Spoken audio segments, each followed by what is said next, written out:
Okay, I'm live, and I don't think I've got any. I've got one viewer at the moment, I think. What I'm going to do is I'm going to read chapter 13 of Complex PTSD from Surviving to Thriving, and it's going to be on the subject of healing abandonment and a relational approach to abandonment. When people have been abandoned and not nurtured in childhood, it basically means that we grow up into a world that feels really cold, and it means that we're not able to deal with relationships as we would like to. So, or, you know, that we basically have many issues around relationships and our attachment style. And through our attachment styles and learning what they are, we can begin to evolve. And one way I do that is through looking at evolutionary astrology and looking at charts. But the other thing I like to do is help people that have complex PTSD issues and show people how they can work through the mess of childhood abuse. So I'm going to start reading chapter 13, Pete Walker's book, and I'm going to read a couple of pages. He says here that this chapter is a networking of a professional article I wrote to guide therapists in their CPTSD work. I have kept that point of reference in many sections of this chapter in the hope that it will help you know what is reasonable to expect from a therapist. Further on this chapter, there is a section on how to find a therapist. I hope this information will help you know and what to look for and ask for when and if you are shopping for a therapist. Finally, if therapy is not an option for you, I end the chapter with guidelines on how to create a co-counseling relationship with a friend, if that is possible. He says, I list recommendations for online forums where you can also interact with others who are sharing about their recovery journey. So the thing is, with CPTSD, we can basically not know we have it for years. And due to society, also, we're not able to basically get therapy easily. So the reason I'm sharing this information is to psychoeducate people and help people understand their own CPTSD and what they can do to begin to help themselves. So here he's discussing the relational dimension of psychotherapy. I'm currently in therapy myself. I'm having trauma psychotherapy that started in September 2018. And I'm continuing with that up until February 2020. And it's been really useful to me in my life so far. And it was hard for me to see how useful it was at the beginning, but now I see that probably most human beings do need therapy of some sort at some point. And it's still a bit of a taboo in society. That's what I find to be true. Like if you tell people you're in therapy, they can think there's something strange about you. And also if you talk about, abuse through childhood, then a lot of people think you should just be over it and forgive and stuff like that. And that's not helpful to people that have PTSD issues or complex PTSD. Anyway, going on, he says, many CPTSD survivors have never had a safe enough relationship. Healing our attachment disorder usually requires a reparative relation experience with a therapist, partner, or trusted friend who is able to stay compassionately present in their own pain and dysphoric feelings. It is essential that they are comfortable with feeling and expressing their own sadness, anger, fear, shame, and depression. So what we can find in society, and I found this in spiritual groups, a lot of people aren't, they're sort of going the law of attraction, which is the happy stuff, and bypassing their own sadness, anger, fear, shame, and depression. And basically, if you tell people that you're suffering from those things, they'll suggest that you just let it go. And the problem is that if you've not processed painful childhood events, then it is just not a case of letting it go. It's going to take inner deep work, which would be the likes of the work of Carl Gustav Jung and Dante. We've got the Divine Comedy, which is history on, an old piece of writing that explains also, the pits of hell and purgatory, which some of us have had to go through at the hands of parents, carers. We're also seeing in society the case that's just been brought up where Epstein has committed suicide, apparently, and we've got an issue around many, many people who would have been trafficked and abused as children and murdered by that person, and governments and people covering it up. And that's very triggering for people that have been through sexual abuse and also traumatized in society, because it's very real. For people that it's not happened to, have not had trauma in childhood, they won't see the reality of how much this goes on in society and the rituals and children being abused in general. But it is 1 in 3 boys and 1 in 5 girls on average, which is probably half of the 7.5 billion of us. So at some point we have to get to heal. We're going to have to go for relational healing, which means that we don't do it on our own. We don't do it by bypassing, and we begin to dig and look at our own psyche and begin to heal it. So he says, when a therapist has this level of emotional intelligence, meaning what he's saying is that they're able to show their own emotions, he or she can guide the client to gradually let go of the learned habit of automatically rejecting his or her feelings. This in turn also helps him to avoid getting lost in the cycles of reactivity we explored in the last chapter. Safe and empathetic eye and voice connection with a therapist who has a good enough emotional intelligence models to the client how to stay acceptingly present in all her own effects. He says Daniel Siegel calls this correlation of effect, corregulation of effect. Moreover, Susan Vaughan's work demonstrates that this corregulation of effect promotes the development of the inner neural circuitry necessary to metabolize overwhelmingly painful feelings. So for years, after people have been through child abuse or sexual abuse, what can happen is we get to adulthood and we disassociate. And we also have attachments that are not good for us, because we've not been taught that it's okay to say no. We don't have generally healthy boundaries. And, there's a lot of work to do when you've had childhood trauma. And again, the way around that is going to be through psychoeducation and therapy. Reading on, he says, furthermore, there is increasing neuroscientific evidence suggesting this process is psychologically accomplished through the agency of set neurons called mirror neurons. In one experiment measuring neural activity in 2 monkeys, one monkey watched as the other cracked open a nut. The observer's neural activity was identical to the performer's. So I hope that makes sense. So if you've been through trauma and you've got somebody mirroring back to you your own pain, you're going to be able to get to a point of surpassing it and outpicturing it and making it a different meaning, giving it a different meaning, if that is helpful to understand, because trying to do it on our own is often very, very difficult. Perhaps mirror neurons are involved when the client learns to be as non-reactive to his painful feelings as the therapist. Then he says relational healing in complex PTSD.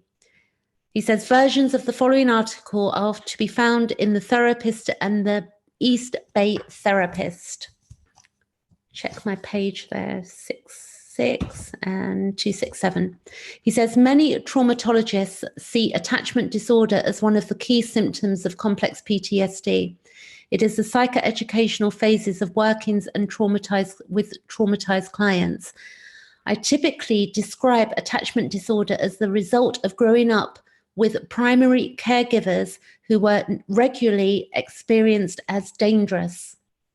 They were dangerous by contemptuous voice or heavy hand, or more insidiously dangerous by remoteness and indifference. Reoccurring abuse and neglect habituates children in living in fear and sympathetic nervous system arousal. So the sympathetic nervous system is when we go into flight, fight, freeze, fawn response. And the body, we don't have control over that. It's just a natural response to events of the past.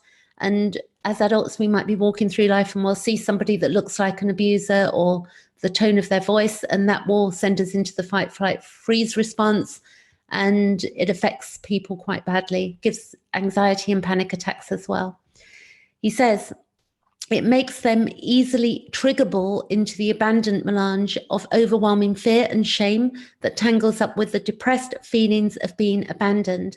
So the feelings of being abandoned through childhood can be, very traumatizing, and they don't go away as an adult. So it means that we can be in a position in our adult relationships where we feel we're going to be abandoned just for being ourselves, or that we think that if we cry or we get upset, that we've got to be apologetic, as we would have had to be with our parents if they abused us, or if adults were abusing us, then we're going to play out the same patterns, and we're not going to feel safe, and we're going to think that if we express ourselves that we're just going to be dumped by our friends or people that are close to us.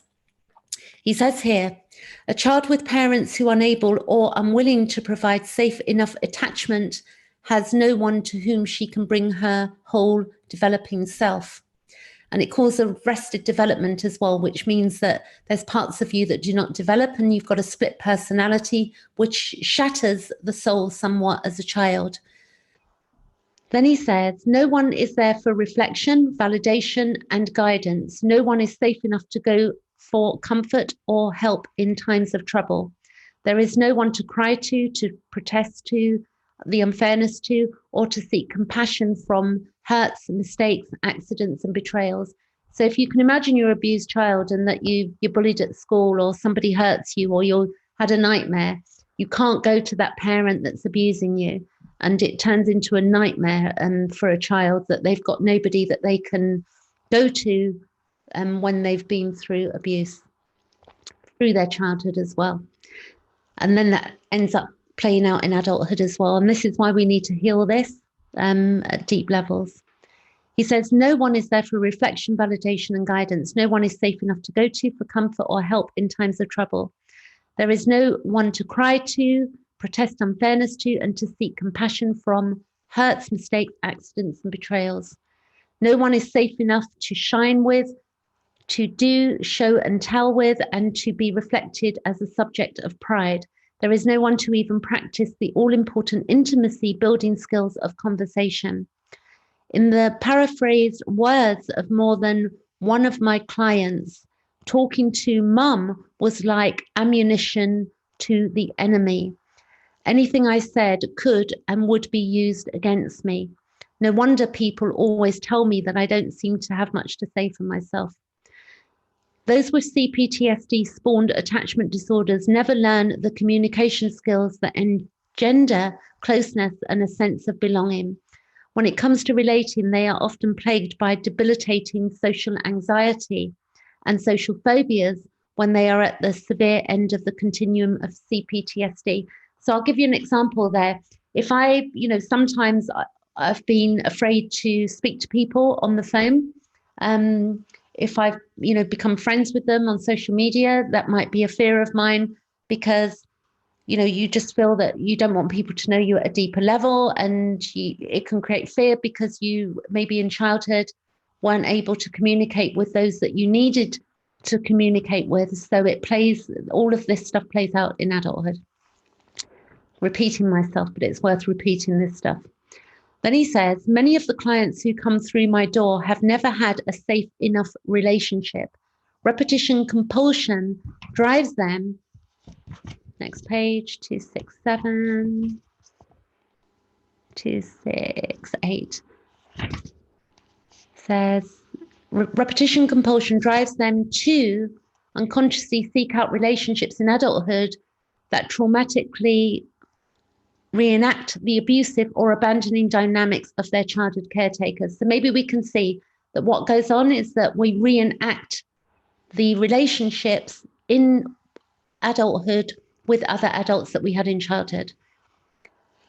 Then he says, for many such clients, we are their first legitimate shot at a safe and nurturing relationship. So a therapist will be, for many, the first shot at a nurturing relationship, because we're able to tell them everything and we're not going to, be dismissed or abandoned for being ourselves.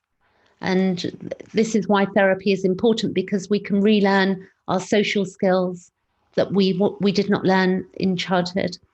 He says, if we are not skilled enough to create the degree of safety they need, so he's talking about if you're a friend and you want to help people, or he's talking to people who are therapists as well here. So it's allowing people to know that there is a degree of safety in dealing with you, and that if you're seeing a therapist, they must have relational skills. So you've got to probably, if you're going for therapy, don't just land yourself with a therapist. Make sure the therapist that you're dealing with is correct for you as well. I have a brilliant therapist in London, and it's been, there's a lot of growth that's taken place for me in that relationship. And it's enabled me to then, through that relationship with my therapist, I'm now dealing with people in my private life and my own relationships differently, because I've been able to, act out what I've needed to act out and evolve from what I was taught in childhood. He says, if we are not skilled enough to create the degree of safety, they need to begin the journey towards developing good enough trust. We may lose their trust. So we have to be able to trust our therapist. And then if we're talking to friends as well, we need to be able to trust them. And really the thing that you'll notice here, are your friends listening to you? Like if you say to a friend, I've been through severe trauma, heinous trauma as a child, and the first thing that comes out of their mouth is that you have to forgive your parents, then they haven't got the relational skills. So you're better off finding people that do have relational skills, because it's a gift and not everybody has relational skills. Going on, he says, emotional flashback management, therefore, is empowered when it is taught in the context of safe relationship. Clients need to feel safe enough with their therapist to describe their humiliation and overwhelm, because in childhood, a lot of things that would have taken place, if you've been, physically or sexually abused or verbally abused, there would have been a lot of overwhelm and a lot of humiliation. And to be able to voice what happened to you in childhood, it's very sensitive. It's, I remember when I first told somebody about sexual abuse I received, as I was remembering back, I must have been about, I was quite young when I told somebody, and I felt really embarrassed that I was telling the person what had been happening to me for years and years and years. And it can be very heart-wrenching stuff to explain to somebody that you've been through so much. There's a lot of embarrassment, a lot of shame in it, and stuff like that. And if we go back to that Epstein case as well, I have to bring this up because it's in my, it's on my mind.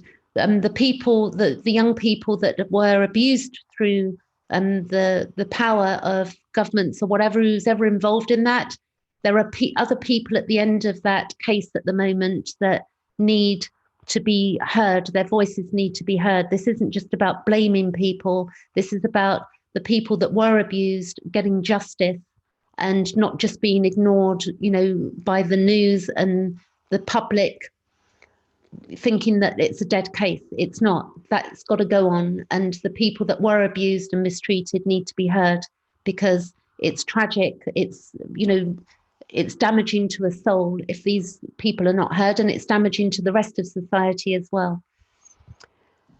So do take note of what goes on with this case, because it's really important. It's the butterfly effect that's going on, all of these cases and people being called out. In the future, we may not be able to wipe out sexual abuse and child abuse completely, but we do have a say to a large degree, which will have the butterfly effect. So me speaking up here, you guys watching me, whoever it is watching me now, and other people that are speaking up are having the butterfly effect of making the world a better place. He goes on to say, at the same time, the therapist needs to be nurturing enough to provide the empathy and calm support that was missing in the client's early childhood experiences. Just as importantly, the therapist needs to be able to tolerate and work therapeutically with the sudden evaporation of trust that is so characteristic of CPTSD. Trauma survivors do not have a volitional, it says volitional on switch for trust. So I can say that it takes me a long time to trust people. I watch people. When I'm talking to people, I'm very, aware of, can I trust this person or can I not trust this person? Because when your trust is completely broken down by your carers as a child, then you basically going to go through life not knowing who you can trust. That's the worst thing about child abuse, is that who do you trust? If you can't trust your family or your parents or etc., we can see how that plays out in adulthood. So he says switch for trust, even though, so we don't have an on-off switch for trust. It's like building up trust takes time. And it's frequently automatically triggered. Distrust can be triggered during flashbacks. In therapy, the therapist must be able to work on reassurance and trust restoral over and over again. I have heard too many disappointing client stories about past therapists who got angry at them because they would not simply choose to trust them. So we got to realize that, trust is really important, and that if you've been through abuse, then trusting people is a nightmare, and you're going to have to build trust. But we have to get out there in the world and start living our lives as well. We can't hide away and, not live because of what happened to us. Because we are magnificent and we deserve a life that's full and whole. I'm going to read a bit more of this. He says, as the importance of this understanding ripens in me, I increasingly embrace an intersubjective or relational approach. That means that I believe that the quality of the client's relationship with me can provide a corrective emotional experience that saves them from being doomed to a lifetime of superficial connection, or worse, social isolation and alienation.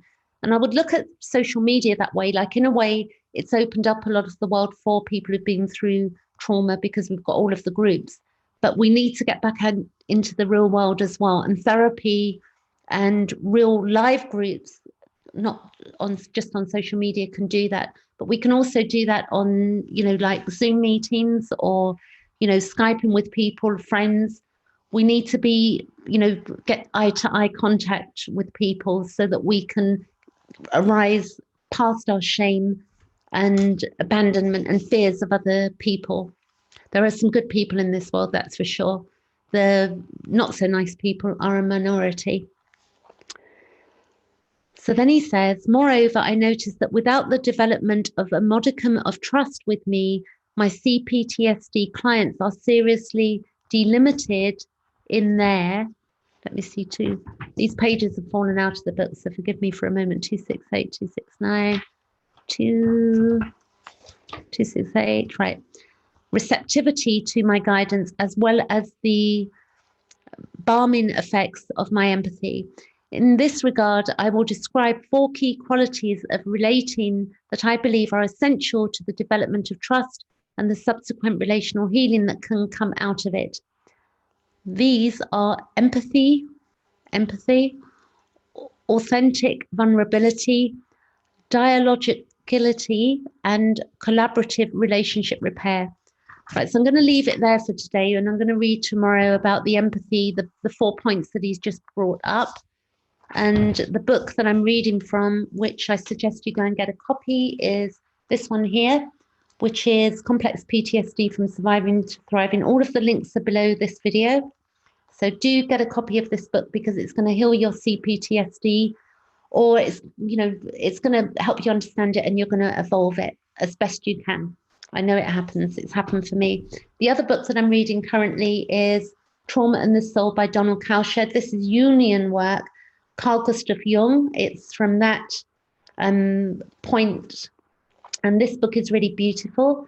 And you can see here a beautiful picture that you have like the evil angel, which is called Dis in the Divine Comedy. And then you have the good angel, and you can see the child being torn away from which is disassociation in the Divine Comedy, which is beautiful work. The Divine Comedy was written by Dante. I think, I can't remember what year. I'll have to Google it. I should know that, but I don't. So that's it for today. I thank anybody for watching, and I'll be back tomorrow or the day after with some more. And I hope it's been useful for any of the viewers. And I'll catch you tomorrow. Thanks for watching.